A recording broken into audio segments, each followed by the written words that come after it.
একটা পরিচ্ছন্ন ঢাকা চাই, পারবেন? আগামী নির্বাচনে যদি মেয়র নির্বাচিত হই 2-3 বছরের মধ্যে এই পুরনো ঢাকার চেহারা ইনশাল্লাহ পাল্টে দেবো ইনশাল্লাহ। আমি যেটা পরিষ্কার বলতে চাই, পরিচ্ছন্নতার ব্যাপারে, বিদ্যুতের ব্যাপারে কোনো আপোষ নাই। আমাদের সিআই যারা আছেন প্রত্যেকটা ওয়ার্ডে বলেছি, যদি ট্রাক বেশি লাগে দেওয়ার জন্য, ময়লা আবর্জনা দেওয়ার জন্য বেশি দেওয়া হবে, কিন্তু কোথাও কোনো আবর্জনা পড়ে থাকতে পারবে না। আপনাকে এটা পারবেন আমাদেরকে দিতে? আমরা একটা পরিচ্ছন্ন ঢাকা চাই, পারবেন? আমার নেতা মাননীয় প্রধানমন্ত্রী ক্লিন সিটি চায়। ক্লিন সিটি মানে আপনারা পুরো পরিষ্কার ঢাকা রাখবেন, পুরো পরিষ্কার ঢাকা আপনারা পারবেন? ইনশাল্লাহ আমাদের এটা শপথ নিতে হবে যে আমরা করব এবং সেটা সম্ভব। ইনশাল্লাহ আপনাদের সাথে আমি আছি। আপনাদের অভাব, অভিযোগ, সুখ দুঃখ আরো যা আছে ইনশাল্লাহ আপনাদের সবকিছু ইনশাল্লাহ দেওয়ার জন্য চেষ্টা করব, দেখার চেষ্টা করব। শুধু ঢাকা শহরটাকে আমরা বসবাসযোগ্য রাখতে চাই, কারণ পরিষ্কার না হলে মশা আসে, পরিষ্কার না আসলে বাইরের মানুষ বলে নাকে রুমাল দিয়ে চলতে হয়।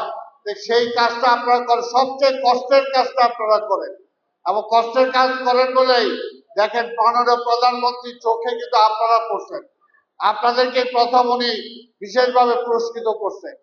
কাজেই এই ব্যক্তিটার জন্য দোয়া করবেন, সে যাতে তার বাবা শহীদ রাষ্ট্রপতি জিয়া রহমান এই দেশের জন্য কাজ করেছিল, আমাদের নেত্রী বেগম খালেদা জিয়া কাজ করেছিল, তার পদাঙ্ক অনুসরণ করে আমাদের মাননীয় প্রধানমন্ত্রী যাতে এই দেশটাকে বসবাসযোগ্য করতে পারেন, মানুষের জন্য, সেবার জন্য, খেদমতের জন্য যা যা করা দরকার তিনি তা করতে পারেন।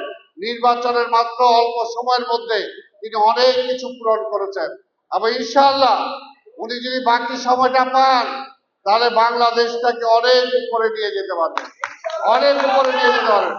আর আমি আপনাদের দোয়া চাই, যদি আপনাদের সহযোগিতা থাকে ইনশাআল্লাহ আগামী নির্বাচনে যদি মেয়র নির্বাচিত হই ইনশাআল্লাহ 2-3 বছরের মধ্যে এই পুরনো ঢাকার চেহারা ইনশাআল্লাহ পাল্টে দেবো ইনশাআল্লাহ, এবং সেটা আপনাদেরকে সাথে নিয়েই করব। আপনারা সবাই আমার সাথে আছেন তো? ইনশাআল্লাহ আছেন?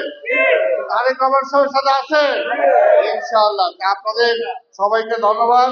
উনি এখনই আবার ডাকছেন, আমাকে এখনই যেতে হবে। তা আপনাদের সবাইকে যারা আজকে এখানে আসছেন, টাকা আপনাদের অলরেডি অ্যাকাউন্টে চলে গেছে, যারা পান নাই তারা পেয়ে যাবে। যদি কোনো একটা ব্যক্তি, একটা মেয়ে, একটা মহিলা, একটা ছেলের নামেও যদি কোথাও কোনো টাকার অসুবিধা হয় আমাকে জানাবেন যে আমি পাইনি, একদম 100% পাবেন। এখানে মাঝামাঝি কেউ টাকা নেওয়ার কোনো সুযোগ নাই, আপনার টাকাটা আপনি পাবেন সরাসরি। কি কথা ঠিক আছে? একদম আপনি পাবেন, কেউ না পাইলে আমাকে জানাবেন। আপনাদের সবাইকে ধন্যবাদ, আল্লাহর কাছে দোয়া করবেন।